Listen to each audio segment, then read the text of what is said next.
I wanted to start by focusing on today's first reading from the first book of Samuel.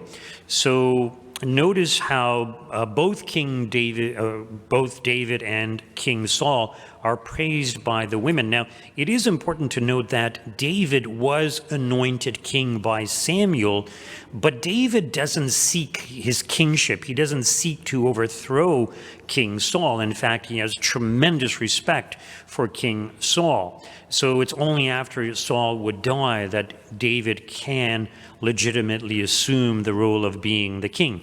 So basically, David is a servant of King Saul. And, the women praise both Saul and David. They say Saul has killed his thousands and David his 10,000s. Now, David did this for King Saul. But Saul becomes angry. And the reason for this is because he's envious of the praise that David is receiving from these women. But he also fears that David will overthrow him and assume the kingship. Now, if you recall, in preparation for Christmas, we had the account of the slaughter of the innocents. So King Herod also was afraid that his kingship would be overthrown by this innocent child who was born in Bethlehem, namely Christ.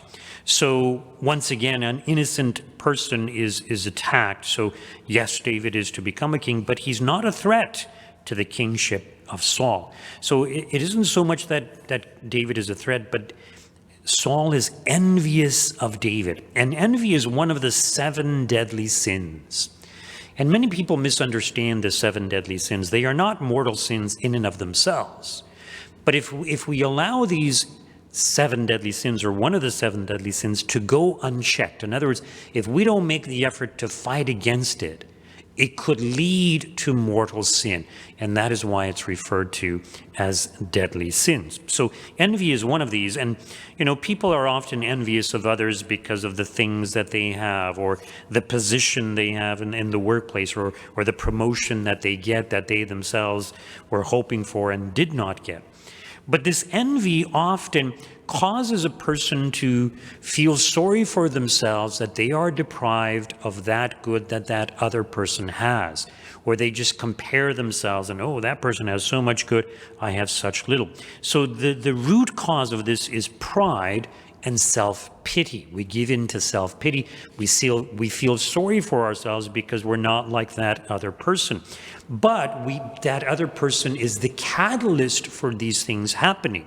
And so if it wasn't for that other person, we wouldn't feel sorry for ourselves, we wouldn't be envious, so we tend to blame the other person, and it causes a kind of resentment towards that other person.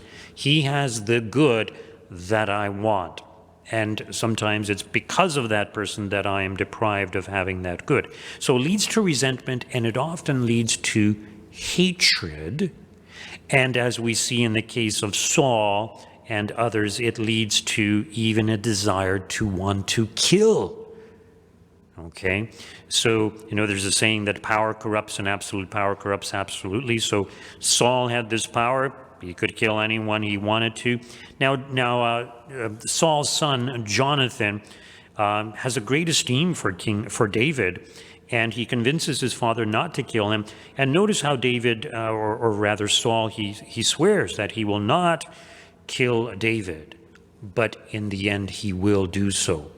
So for a while he's okay with David. He kind of allows him to continue as before. He even allows his daughter to marry David, but even then he connives of a plan to have David killed by asking for the foreskins of the Philistines. But anyways, in the end, Saul is so consumed with killing David that this becomes his primary occupation, his primary desire. And David is just fleeing. David has many opportunities to defend himself, to kill King Saul, but he doesn't do it. He respects God's anointed one. So we need to be on guard against envy, and we need to be humble like David was, and to trust in God, and not to return evil for evil. So even though somebody may hate us for whatever reason, may be seeking our life, we should pray for them. I wanted to draw your attention to today's gospel reading also. So Notice how it mentions that whenever the unclean spirits saw Jesus, they fell down before him and shouted, "You are the Son of God." They didn't just proclaim it, they shouted it. And don't forget, there were these large crowds around our Lord. And we might think, well, maybe this would be a good thing because even the demons are manifesting the truth of the identity of our Lord. But our Lord sternly ordered them not to make him known. He told them to be silent, to be quiet. Why? So even though the demons are proclaiming the truth and manifesting that truth by falling down before him, kneeling before him, or maybe even prostrating themselves before him, God doesn't want us to listen to demons. So what is our source of truth? What is our source of information? And, some people have recourse to demons in order to gain information about various things pertaining to their life. Big, huge mistake. And in fact, by doing this, they're opening themselves out to the demonic. And this is often how the individuals become possessed in the long run. People going to, fortune tellers, psychic healers, and sometimes, just people who claim to be mediums, right? So we need to be on guard against these things. And we also need to be careful about what we read. What is the source of the things that we are reading? Is it from a good source? Is it an approved source? So there are people writing books today on spirituality who are perhaps motivated by evil spirits to write the things that they do. And if people read these things, of course, they're going to be led astray. So once you start trusting the demons, yes, they reveal truth. They reveal 99% truth. And with that 1%, they are capable of leading you astray. No matter how smart we think we are all capable of being led astray. Once again, being humble. A person who trusts too much in their own intellectual abilities, they're likely to make mistakes. And when we look at the history of the church, it was usually great intellectuals who were the ones who led the heresies, such as Arianism. They really believed that, they were right because of their own intellectual abilities, instead of humbling themselves and looking at all the facts and truly considering what the truth is. So let us be humble. Let us submit to the official teachings of the church, the teachings that have been taught for over a 2,000-year period, and let us strive to live our faith to the best of our abilities.